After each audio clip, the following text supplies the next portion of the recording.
Good morning, everyone. We're going to get started. I know there are still some folks who are making their way in, but I'm always conscious of everyone's time. So welcome to day 2 of the NJBIA Inaugural Diversity and Inclusion Summit, Stronger Together. Wow, yesterday did we find that we certainly are stronger together.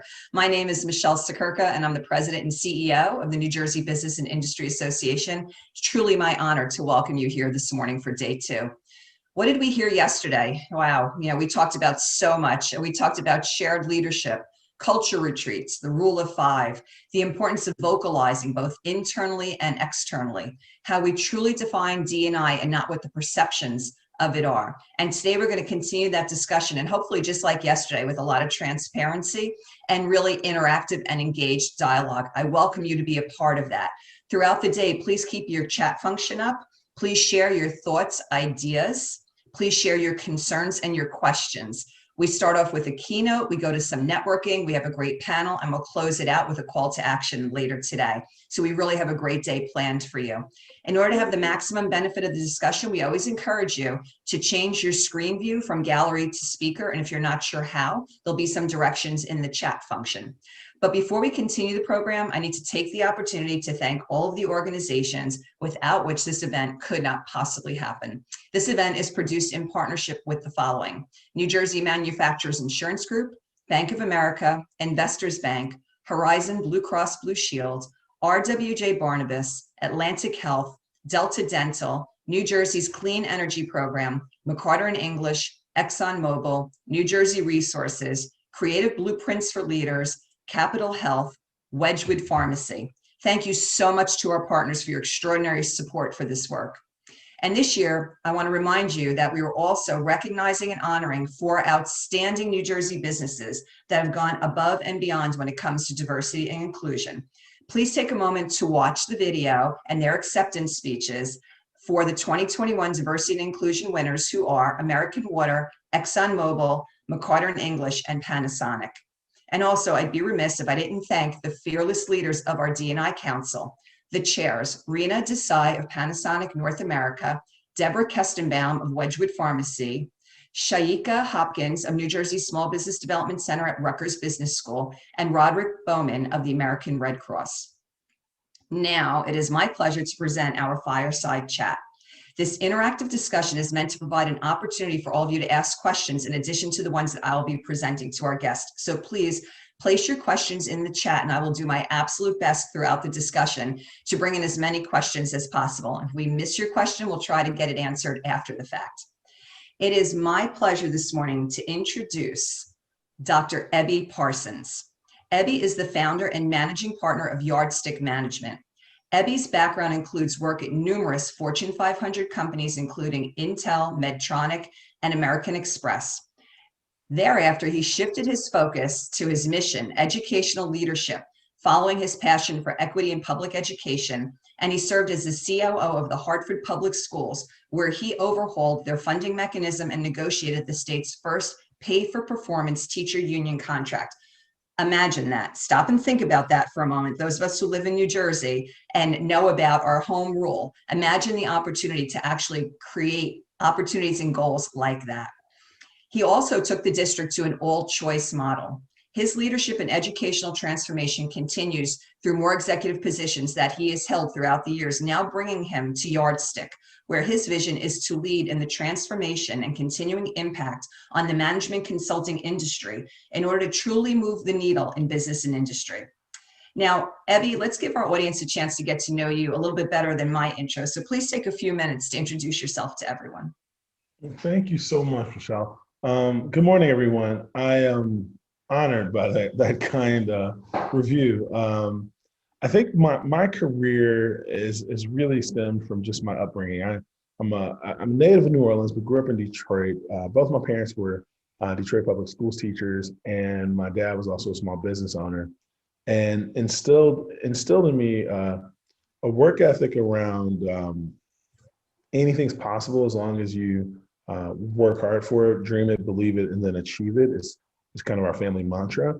And with that said, it was also a commitment to equity. I had the good fortune of growing up in a city that was majority Black. So everyone that I saw looked like me, whether they were the mayor, the judge, the people making poor decisions. There was no opportunity gap that existed as it related to race in a city that's about 90 plus. We were actually the highest percentage of Black people in America. So any opportunity or lack thereof was a result of decisions. And that carried me far in life. And leaving Detroit, I was it was eye-opening to recognize that not every city, and actually very few, had those opportunities. Many people who were beyond qualified were limited by access. And I took it upon myself to really have a personal call to action to see what I can do to ensure that anyone, regardless of ethnicity, gender, orientation, and any other types of status, had access to opportunities based on their ability versus anything else. And so I kind of built a career around that. And as Michele mentioned, moved into education, finance, a lot of different industries. And now really proud that Yardstick, we built Yardstick Management with very little savings and a hope and a prayer. And 9 years later, we are now the nation's leading Black-owned management consulting firm. And we have the good pleasure of supporting many of the world's leading organizations, including several based right there in New Jersey. It's an amazing journey, Ebbie. I read your background. You and I got to spend some time together. And, let's start with this past year has been like no others. When we say this, 10 times a day, right? And everybody is always so focused on COVID and the impact of COVID and the impact that has had. But on top of COVID, we had, social justice issues like never before. Right now, we're sitting through the trial of the death of George Floyd, and we've ripped that Band-Aid off yet again with the trial, right? And over this past year, this lens through which we have seen things has changed our actions, our perceptions, our behaviors. And we know that in any example, whether it's COVID, social equity, health impact, right? We know that the data shows that people of color have disparate impact. You just spoke to the mission of ensuring accessibility for all with ability. What have you seen over the last year that has only taken what was already an issue before and exacerbated it? And then how did that lead you to advise and manage those that you're working with? This year has, as you mentioned, has been like no other. The initial part of COVID, we started learning about the disparate impacts of communities of color as it relates to the disease and how the virus has killed several, including my own family members and friends. And couple that with the murder of George Floyd, it's impacted not only communities of color, but just the greater business community, just the entire world has really shed light on the challenges that exist. And our work has been rooted in ensuring that businesses experience a racial reckoning. We work with organizations, and we have access to a lot of confidential information. We recognize how people have lack of opportunities to advance within companies, inequitable compensation. We've seen so many just glaring challenges with many organizations, and they've been uncomfortable even talking to themselves and amongst themselves about what issues exist. No longer can anybody say, I don't see color. No longer can anyone say, this isn't at my organization, because it is everywhere. It is rampant throughout business across the United States. And companies are realizing that there's a need for change, not because they want to, because they have to. The employee base, which is often at the lowest rungs of their organization, have really stood up against the practices that have just existed time and time again. I mean, we're in 2021, and it wasn't until 2 months ago that we had the second and third Black woman to ever run a Fortune 500 company. Ursula Barnes was literally the first and only up until just 2 months ago.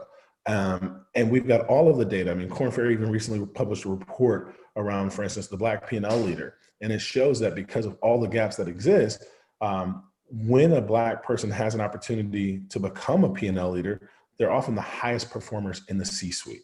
And we've been challenging all of these misperceptions around the talent not existing. We know the talent. That's been a big advantage of our firm, and that's been a big part of our growth as an organization. We grew 400% and already at 400% growth since last year, just in the first quarter, because we have this significant network of diverse executives at many of the world's leading organizations. So when Wells Fargo CEO said the talent just doesn't exist, many organizations, including ours, called BS. And frankly, we're challenging that because we know the talent, but the talent hasn't been granted the opportunities. And now companies are seeing if they don't get in front of this, they will be behind it. Yeah, I get really frustrated when I hear that phrase.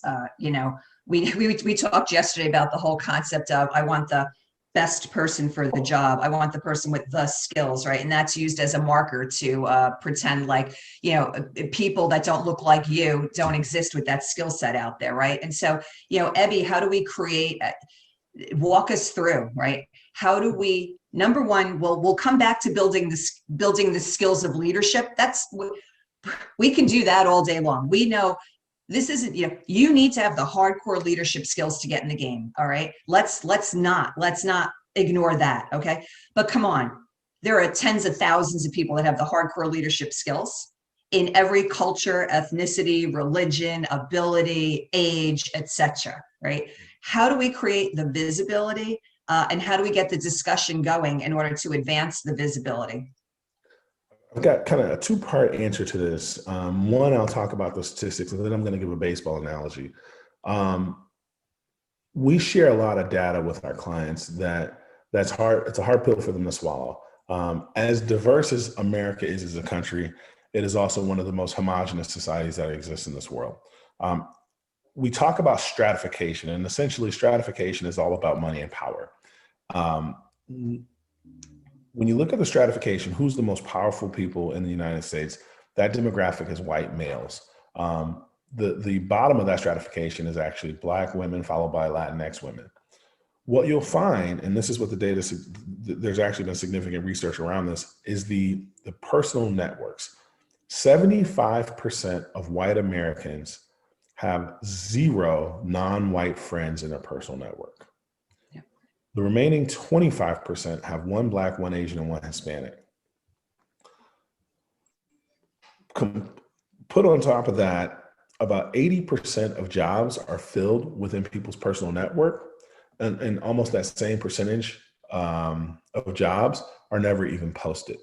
So it's difficult to even comprehend that you're going to find the best person for the job when you've got this significantly homogenous network of people making decisions. The baseball analogy we always leverage when having this conversation is we look at the 1934 world champion Detroit Tigers. They were the world champions, yet there was an entire league of baseball players that weren't allowed to play. Then you get into the 60s and you see post-segregation, and the Dodgers, the world champion Dodgers, look dramatically different. Then you go into the 96 Braves, look dramatically different. And now if you look at the 2020 Dodgers World Series champions, it went from only white Americans allowed to integrating with Black and white Americans to starting to look at globally. And now if you look at the 2020 Dodgers, the best people for the job are coming from an extremely broad ocean versus a small pond. And when you think about the best people for the job, it's hard to say, it's impossible to believe that the 2020 Dodgers wouldn't slaughter the 1934 because they found the best people for the job.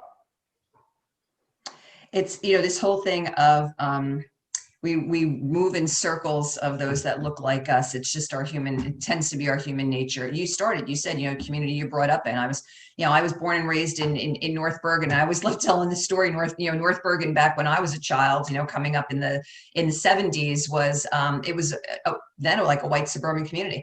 My kindergarten class, we hosted the first young lady who was English as a second language. One girl in our entire, K-8 school, she came into kindergarten, the only one who was speaking Spanish and not English speaking. Today, you go and you look at Hudson County, and it is the one of the most densely populated Hispanic communities, in the state of New Jersey. And so, this whole idea of over time, assimilation, but also new immigration and integration. How do we? Here you go from a personal level, Ebbie, and we say it all the time. So I say, introduce me to people so that I can create the diverse pool from which I know there's talent, right?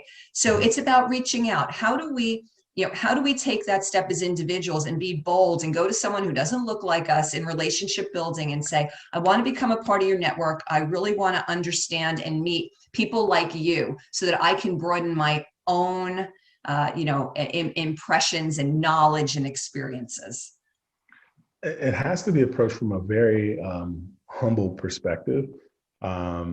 Many diverse groups, particularly underrepresented minority leader groups, exist because they've historically been excluded. And understanding the history of why those organizations exist is critically important in how you approach relationship building with people from those various organizations. It's not about what can they do for you, but how can you benefit them?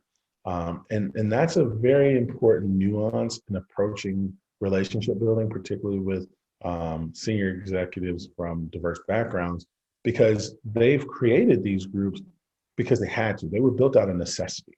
They were built out of necessity because of exclusion. And so these groups, whether it be Native, whether it be differently able, whether it be LGBTQ+, or various demographics from a race perspective, they exist to empower one another. And so when anyone from outside of that group is looking to build relationships, how can you be additive to their culture and in those organizations and to their network versus how can they help you? And it's really, it's at the root of all of the racial reckoning that's existed over the course of the last year. It's not about saying, well, help me to get better. It's taking the onus on yourself, recognizing where you failed as a majority group, and what can we do to be beneficial to these groups that had to exist out of necessity so that you can be additive to them.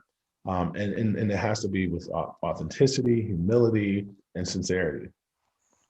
How do we take this into the workplace? Many companies have business resource groups, employee resource groups. They're named myriad of things. And, to your point of, you don't just want people sitting in silos, right? You want folks who are allies to the group. So as a consultant to companies, how are you advising companies to maximize the opportunity in these groups so that they're not just, folks sitting on the sidelines by themselves sharing information? Empowering those groups with funding, with real resources. You've got some of the world's biggest companies bringing in tens of billions of dollars, allocating $10,000 budgets to their employee resource groups. When you put that in perspective, they may be able to have one speaker come in or two speakers over the course of the year. If you're looking to truly empower, if you're truly looking to partner with those internal employee resource groups, what level of autonomy do they have? What charge are they? Help them think about, as they think about their charge, how can their charge help transform the entirety of the organization, and putting resources behind them. Those groups that exist, how financial, like if you care, it's all about following the money. If it's something that you're truly committed to as an organization, at a minimum, many of those ERG groups need to receive 10x the resources they're currently receiving to drive transformative change within the organization. Great. It's a great point. Absolutely great point. And then participation in these groups, right? Top down, bottom up. Everybody needs to be engaged, right? This isn't just a frontline opportunity, correct? Exactly. It has to be everybody. And an executive sponsor can't just, show up once a quarter and say, oh, I'm sponsoring the group. But it's really rolling up their sleeves and listening, learning, and helping the organization to drive the change that they look to see within the organization. We have companies, and we talked about this yesterday, all across the spectrum in terms of where they are on a D&I initiative. And we never want anyone to be embarrassed where they are because they're in the game. The key is, number one, get in the game. no matter where and how, get in the game. But for those who are really nascent in the space and really want to be there and want to try to, catapult in, but it's coming from the bottom versus from the top. Do you have some guidance from, and it doesn't just have to be like, pure front, whether it's frontline, middle level management or management, how do you delicately push the message up to executive leadership who might think everything's okay? The first thing is around the nuance of language. When we help organizations from a DEI perspective, it's not an initiative, it's not tangential to the organization, but it has to be embedded into the fabric of why the organization exists. If you don't call finance an initiative, if you don't call marketing an initiative, then DEI shouldn't be an initiative. It should instead be how you make decisions. Intentionality is key. So we help organizations think about the entire employee life cycle. The first time somebody hears about the company is through your marketing materials. How intentionally diverse are your marketing materials? Then when you write your job descriptions, who's writing those job descriptions?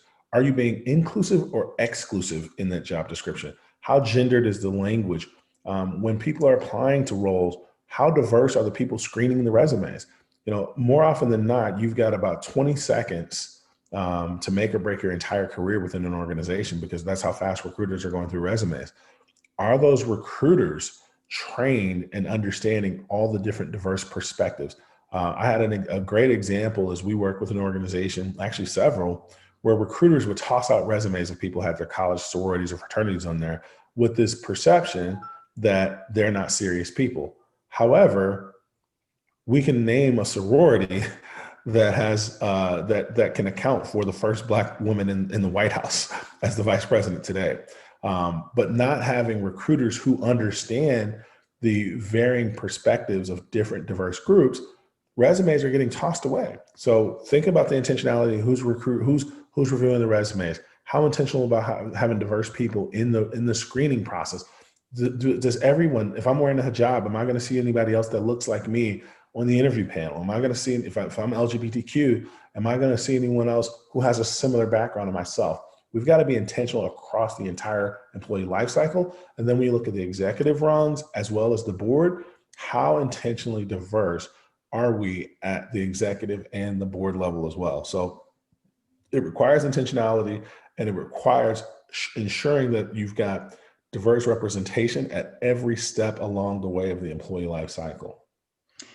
When you mentioned it's not an initiative, right? And we keep saying this is a journey, not a destination, because we're ever evolving and we're always looking for the next best iteration of ourselves and everything that we do in our companies, right?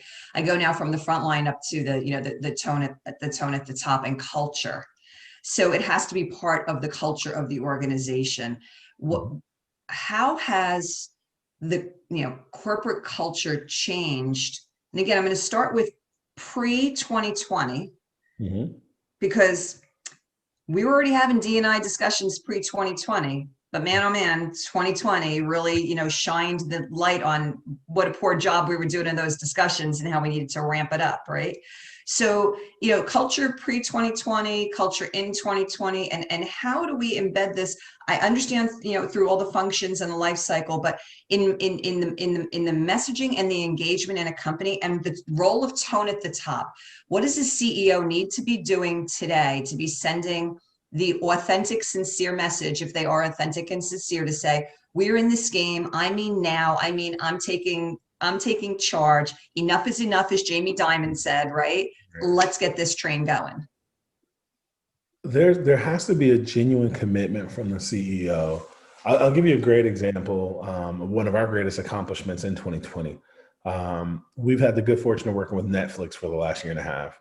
And in our work with Netflix, we've been introducing from the top of the organization. They recognize the need, as we talked about, diversifying their own personal networks. So we've been playing the role of helping them to meet some of the senior, most diverse executives in the world. We went from doing this in person at Jefferson style dinners to doing them virtually post-COVID. Can I ask you to define Jefferson style dinners in case someone isn't familiar? Yeah, so Thomas Jefferson, and we've changed it. It's now coined the rewrite due to some of his history. But essentially, what he would do is he would get leaders from all walks of life, whether it be arts, science, music, you name it, and they would have a conversation. It'd be about 8 to 10 people in a room, and they would have one focused topic that they would discuss, and everyone had a voice in the discussion. And from all of these various lenses, they looked at tackling critically important issues. And so our work with them was around changing the complexion and composition of the C-suite. And with one of these dinners, it was back in May, one of our first virtual dinners. And it was actually, what was interesting was actually our first test virtual dinner to see if it would even work. We had a couple of really senior leaders, as well as a gentleman who was the chief lending officer of one of the nation's largest Black-owned banks. And in that conversation, it was just after PPP, for the payroll protection program, had launched. And you saw that many of the biggest companies in the country were the recipients, and almost no underserved minority business owners got access to the resources. And the chief lending officer of Harbor Bank, Stanley Arnold, mentioned this in the conversation, like, well, we're the only ones who are actually charged with ensuring that there's equity for Black business owners. And in that discussion, it was a question like, well, we've got limited resources as small business owners. Why don't the big companies like a Netflix actually pull your money into these types of banks who will ensure that there's access to resources for small minority-owned businesses? From there, Aaron Mitchell, who's at Netflix, took this conversation to Reed Hastings, the CEO of Netflix, and within 6 weeks, Netflix made the largest investment in the history of American Black banks and put $100 million into Black banks. Following that, shortly thereafter, that fund is now over $250 million. So an example of a CEO, an example of an employee who had the courage to make this happen. Netflix has now doubled their Black employee population. 47% of its organization's leaders are women. Latinx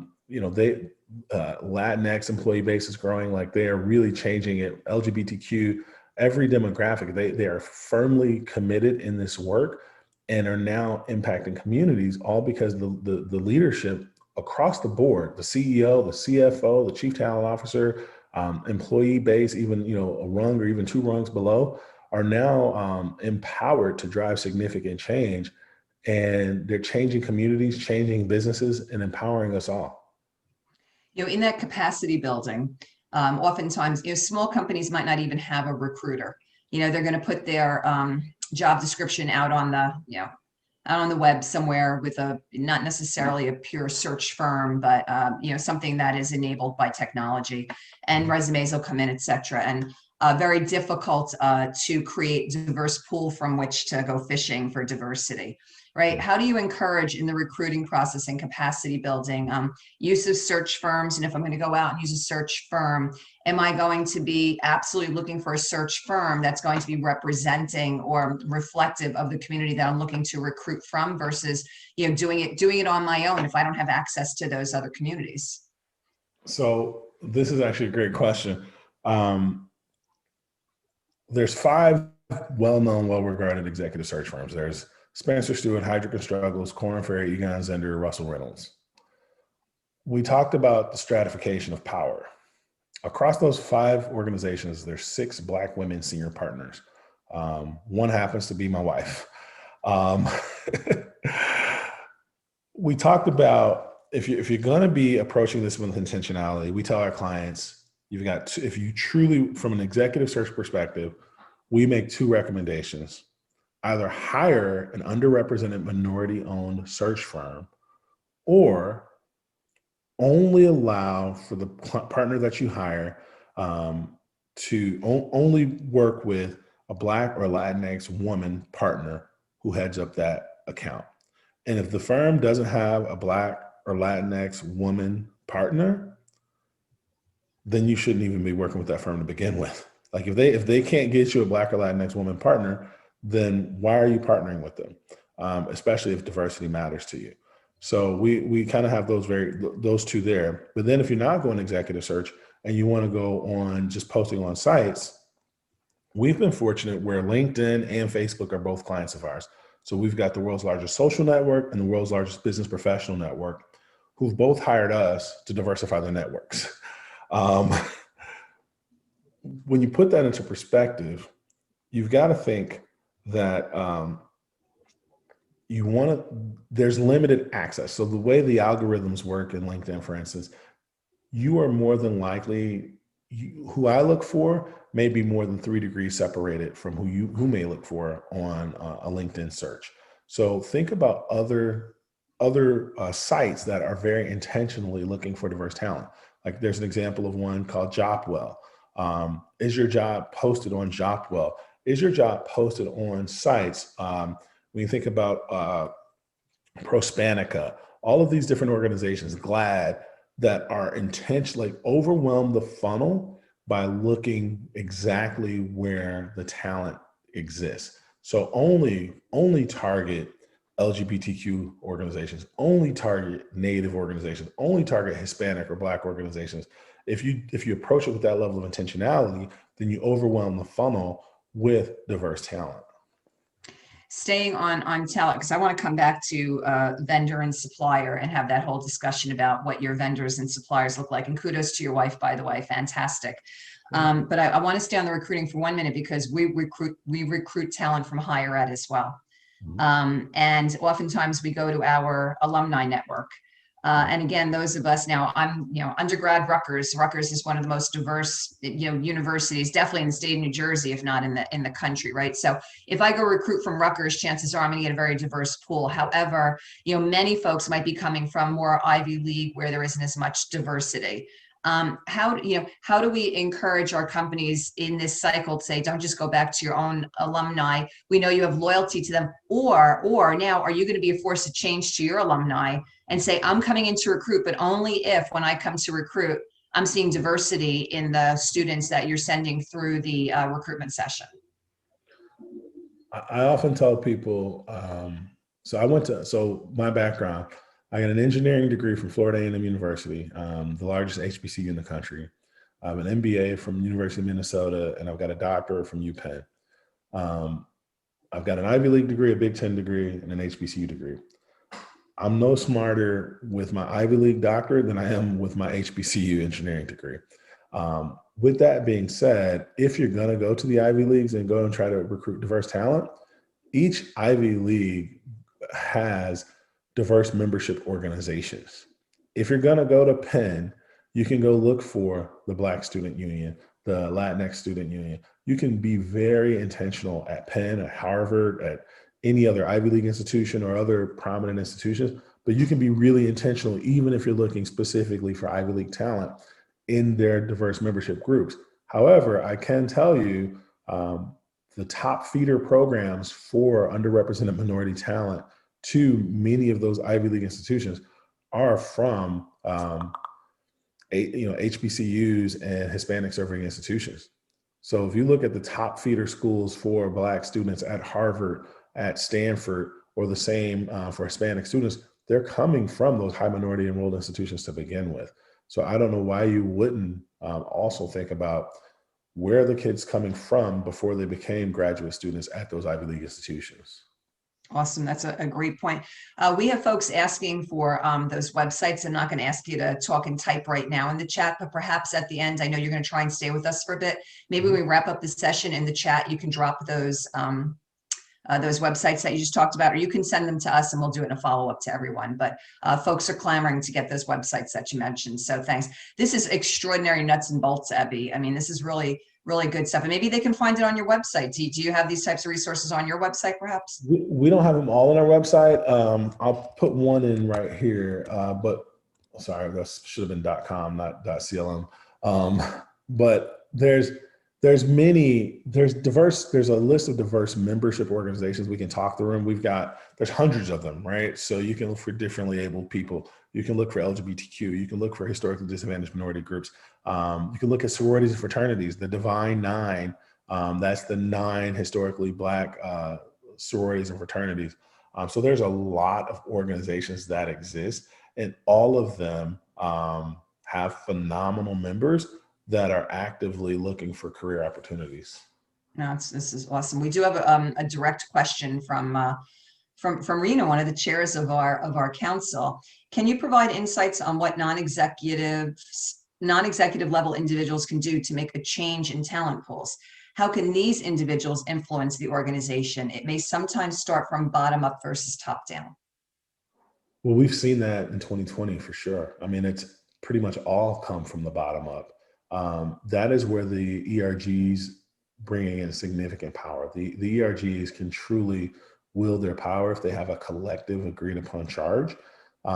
They can bring in their talent network. We talked about what networks look like. Networks are very homogenous. People who may not be at the executive level can refer their friends. We've helped organizations think about changing the way referral bonuses even look, because the challenge now, if you're a very white male dominated organization and you offer a referral bonus to any employee, essentially you're almost guaranteeing yourself to be more white, more male. However, if you have a differentiated referral bonus structure or even only have a referral bonus for historically disadvantaged minority groups, differently abled people, LGBTQ, et cetera, then that further incentivizes the diversity within your organization. So there's a lot of different ways that people who aren't at the executive level can significantly influence what the organization looks like at every rung of the organization. Excellent. No, it's extraordinary. And we talk about, it's all in. People always talk about tone at the top, but I said this earlier, right? Many times it's so important that things rise from the bottom up, and workforce should not feel intimidated of raising the issues now. And this comes back to culture again.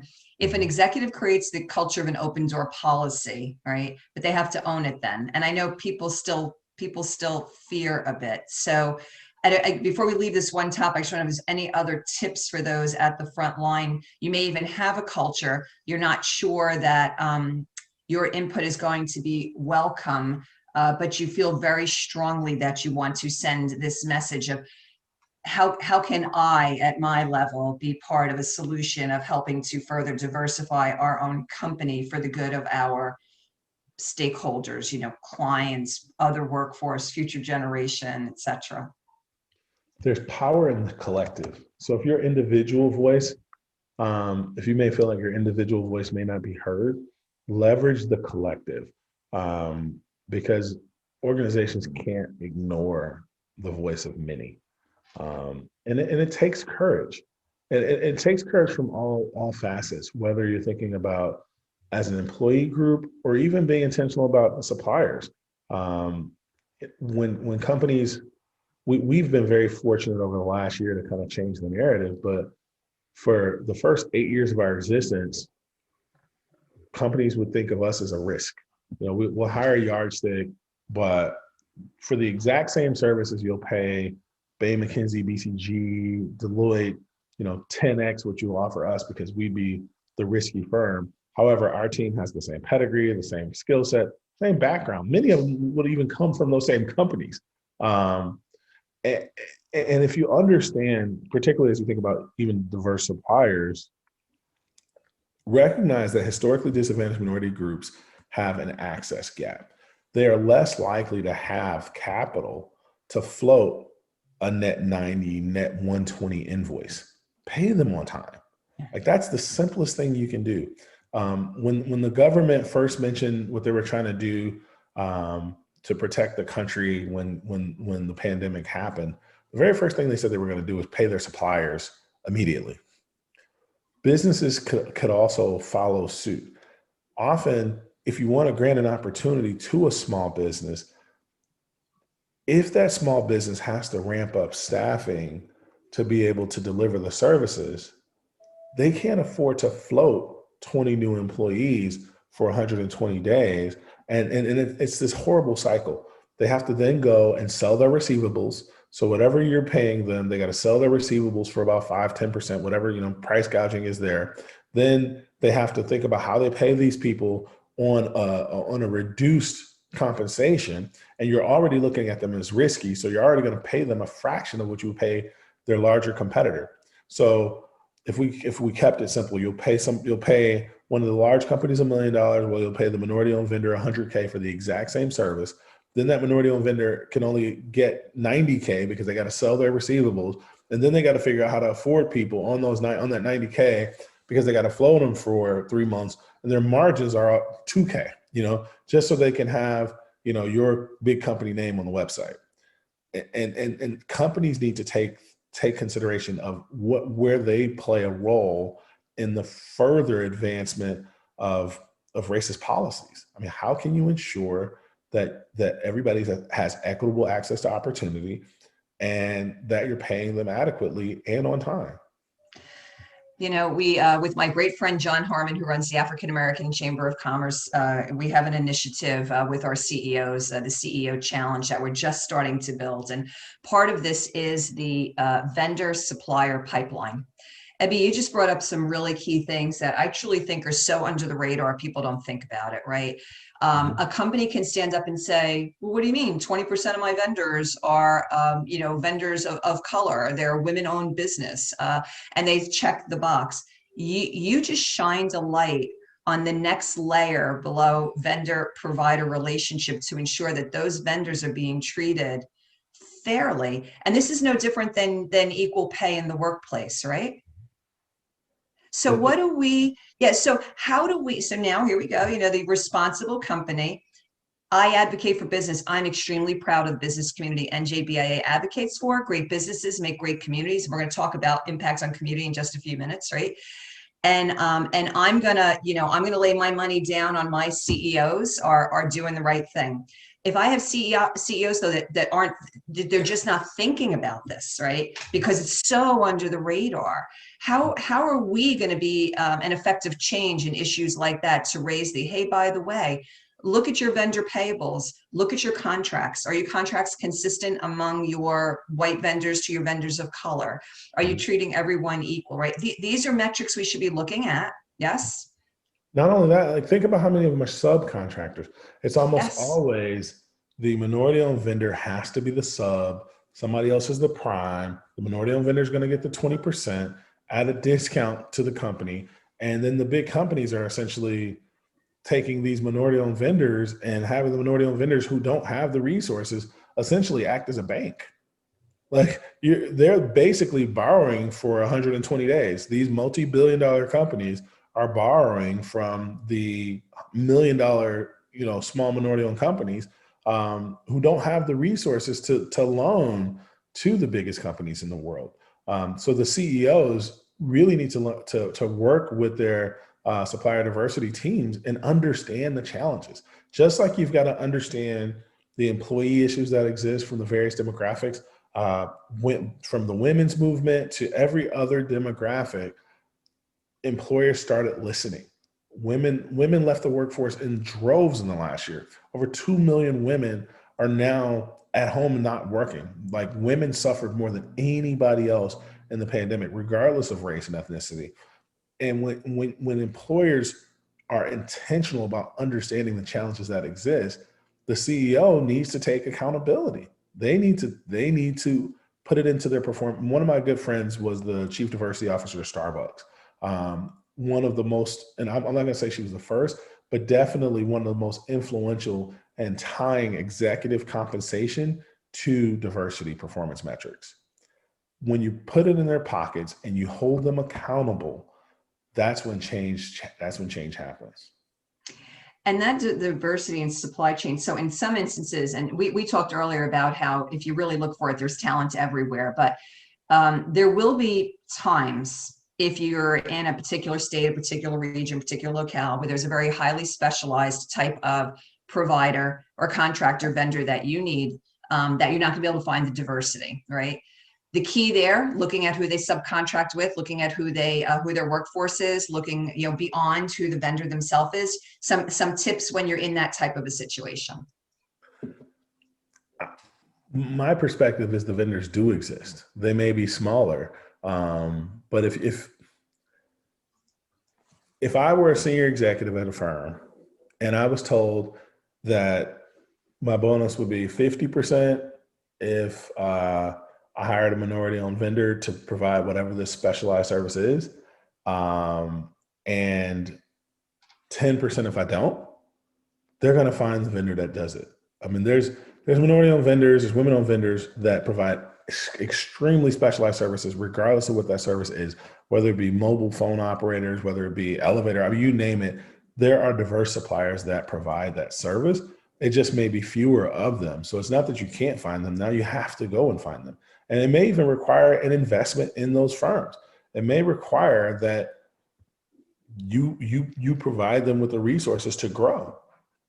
And we are significantly more likely, if you really want to change the game and impact communities, we are significantly more likely to hire people who look like us than anybody else. And that's just important for everybody to understand. At Yardstick, for instance, we've got more women of color in leadership than half the Fortune 500. And we are a fraction of their size.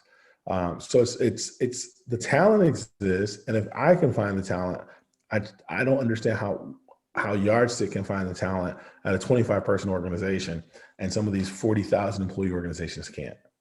No, great point. You mentioned community, and you heard me say a few minutes ago, great businesses make great communities. And I must say this 1,200 times a week because I truly believe it, right? But when it comes to D&I, I've seen some organizations do some incredible work in their community to help a community lift. What can you share with us about the company's role relative to community building, and then the messaging and engagement that needs to happen, boots on the ground within the communities? Particularly when you're thinking about companies that are headquartered in diverse communities, large organizations, just like DEI has to be embedded into the fabric of the organization, that community should be embedded into the fabric of the organization. You can look at several examples of companies who are doing it well, and very few who are doing it well, and a whole lot who aren't. But when you think about community, how intentional are you about building programs with local high schools to help those students then get into colleges and programs that make sense for your organization? Whether you're a manufacturing organization, a software organization, textile, whatever the industry may be, embedding yourself into the fabric of the community means that your organization plays a role in the public school system, in the local businesses. You've got local small mom and pops that can be suppliers to your company. Detroit is another great example of, it was a boomtown for minorities for a very long time, because the big three, the big automotive companies, focused on supplier diversity. So you'll find more, if you look at the Black Enterprise 100 list, even today, you'll find more businesses based out of Detroit than any other city, because those automotive companies created supplier programs that grew those businesses. That's why you'll find so many Black millionaires in Detroit, even in the midst of the challenges that the city has been faced with in the last decade or so, because the automotive industry embedded themselves into Detroit. And now Dan Gilbert's another great example of that. He just announced a $500 million investment last week over the course of 5 years to transform that community. Investing in where you are, creating jobs for the people who live in the community, and giving them opportunities to advance within your organizations is the responsibility of the organization. Yeah, couldn't agree more. And we see many examples of that here in New Jersey that we are so proud of. In our most urban areas. I just think for a moment about Newark and some of the incredible corporate leadership we have in Newark and down in Camden. And now it's bad I named two, and there's 20 more areas, Jersey City, I could go on and on, right? But there's one other part to this community discussion, Ebbie, that's a little more raw, I think, is in the whole social equity in the year after George Floyd, and the pain, the hate, and the trauma that's going on in our communities around D&I. Where can these corporate leaders not just put their money, but how can they engage in a way that they're part of the fabric of the community to invite the discussions that maybe others can't lead? There could be a community that they're still working on community policing, and there's distrust, right? There's a distrust of institution because government might be deemed corrupt, right? Who the pastors lead. Where's the role for the not just the business leader, but every person in a business organization in the community where they live and work to be part of the issues around tolerance, hatred, bullying, and lifting a community from that perspective? There was in education, there was a gentleman I know named, his name was Nirav Kingsland. He wrote an open letter to school districts around the country, and it was entitled Relinquishment. And that relinquishment discussion was around essentially allowing the people from the community to lead versus thinking you have to come in and take over. That translates very well over to business, where that theory of relinquishment, the businesses don't have to go in and take on the role of fixing the community, but instead, why not think about granting the platform for the people who already exist? If you grant them the platform and the resources to fix their own communities, like that's something that a lot of businesses I think are getting wrong, is they think that they have to come in and particularly, not representative of the community, and say, I'm going to take my money and I'm going to take my expertise and I'm going to come and fix it. And oftentimes people from all different walks of life may feel as though it's a bit of a savior mentality, when it's like, look, we just don't have the resources. We know what's wrong with our communities. We know how to fix our communities. We just don't have the reach or the resources to do so. So if these businesses can think about partnering from a platform, resource, and access perspective versus thinking they have the solutions, you'll often find that the community leaders themselves have the expertise to transform their communities. They just need the platform, the reach, and the resources. Yeah, and sometimes as the ally, but not the person who looks like the community, it's a little challenging to find your right way. And for anyone who was on yesterday, full transparency, I said, I'm the white woman in the room, and at times to be able to stand up and talk about the challenges for communities of color. When in my deepest heart, I work with my colleagues to help to ensure that we have equity and social justice. But sometimes to ensure that your voice and your leadership and your platform is used in the right manner, that it's taken the right way. Any tips you have for leaders in that regard? Back to the same humility and authenticity. Coming in, like, approach it with open ears and a closed mouth often, listen and listen, right? Exactly. That open ears and closed mouths can truly be transformative. And it's difficult, right? You're tremendously successful. You've been in leadership for a very long time. You often think you might have a solution, but sometimes listening is the best way to approach transforming a community. Absolutely. We have just about a little under 10 minutes left. I want to invite people again, bring your questions, but now I want to take one more deeper dive with you, Ebbie. Over the past year, you're consulting folks. Again, we live in this dynamic world.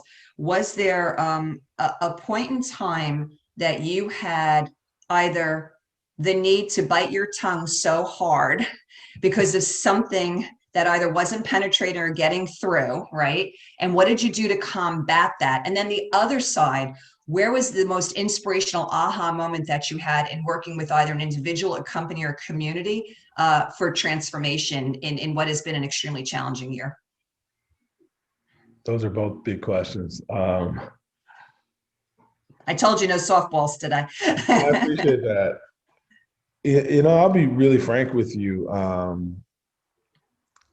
As an entrepreneur, I've been very fortunate to not be afraid to leave money on the table, and I say that because I don't bite my tongue. I think for too often we have bitten our tongue and let people off the hook and are afraid to speak up and challenge. And I've pissed off some very influential people. To be really frank, and unapologetically so. So I'm not the biting your tongue, but I have heard some crap. I have heard the talent doesn't exist. I've heard, but what if they're just not as high performing? I've heard all the insulting things that people actually say out of their mouths in 2021 and 2020, and have really called them on it. So, I mean, frankly, if there's money left on the table, that's fine with me, because it's just, that's the benefit of being an entrepreneur. It's, yeah, I want my organization to grow, but at the same time, we are about impact, and you can't be impactful if you're not willing to take risks. Never sell out on your values and your passion, right? Period, ever. Period. End of story. So that's us. And I know everybody's unique and different, but I'm in a position where I'm very comfortable and confident in not selling out on who we are as an organization. And then the second question was around aha moments. I think the greatest aha moments that I've had is probably around the way supplier diversities work. Like the whole payment structure that we talked about, understanding that businesses close due to cash flow versus revenue more often than not, has really been a part of like my learning journey, and seeing that you'll have businesses with a really strong set of contracts, but can't deliver the services due to cash flow issues, and started to unveil like, okay, well, who owns the company that's buying the receivables, and what is their relationship to the company that has the net 120 payment cycle, and really just started following the money and finding some really frightening truths about that cycle. I never knew that small businesses were the banks to the bigger companies. Minority-owned small businesses are so often lending much larger organizations resources, and nobody even knows it. And that probably was my biggest aha. And Ebbie, I know that you have children, right? Yes, I do. And I know this is a very difficult time within which to be raising children. Again, not just the isolation of COVID, but in particular, the social equity issues that we're experiencing. And I know many of the people joining us today are working parents. How do you, when something like George Floyd occurs, when the trial is happening now, when your children ask you questions, how are you guiding them?